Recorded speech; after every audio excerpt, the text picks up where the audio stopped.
Hey everybody, it's Jameson with ATEC, and today we're going to take a look at setting up a test on the Rohde ESW for performing radiated emissions using this 18 gig antenna.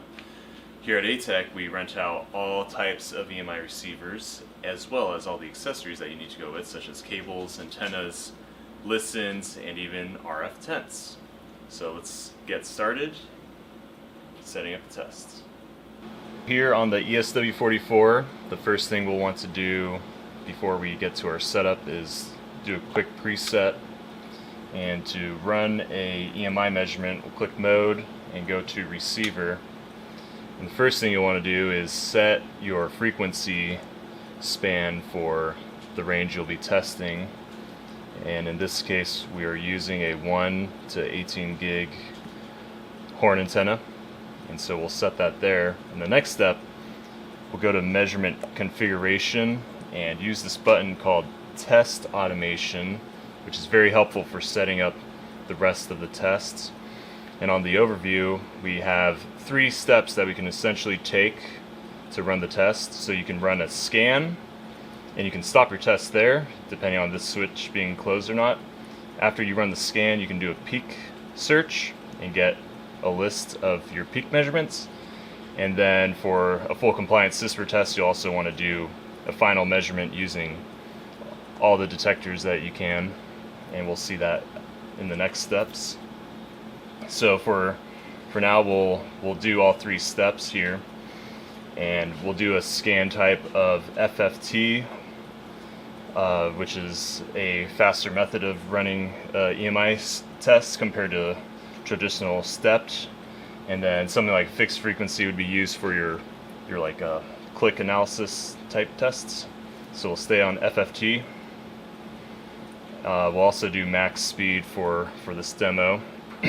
And then the way we set up our scan would be either using the scan table in the next step or using our current frequency span. So we'll use the scan table, which we can see here defaults to these 2 ranges, but you can add multiple more ranges with the idea of speeding up your tests. So in this case we'll keep 2 ranges, and we'll do, say, 1 gig to 8 gig, and then we'll do 8 gig to 18 gig, and we can change our measurement times and resolution bandwidth and that sort of thing. And I'll just make them both the same here. And this is both on RF input 1, and we'll use the mill filter types. Okay. Now the next step, we can now select our limit lines. We'll go down here to RE103, and then we'll set our traces. And so right here we have our scan detector, which is for step 1, and our final measurement detector, which is for the final measurement that's made here, which will give us our final results. And the scan detector is essentially the max peak or average right here. We'll look at the sweep and compare that to the limit lines that we have set already.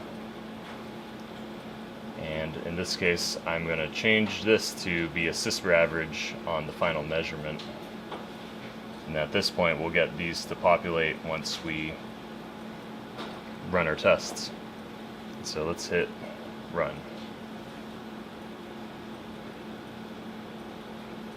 So yeah, we can see here our range 1 from the scan table versus range 2, and that's from 1 to 18 gig. So we can see our limit line up here. Now it's going through and doing the final measurements up here, and the peak search.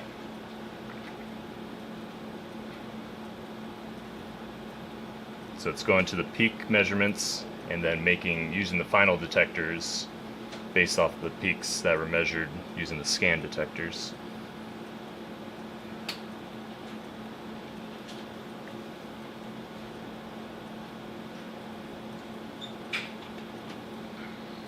Alright, so now that the test has finished, we can see we got our final results here based off those final detectors that we selected for CISPR average and quasi-peak.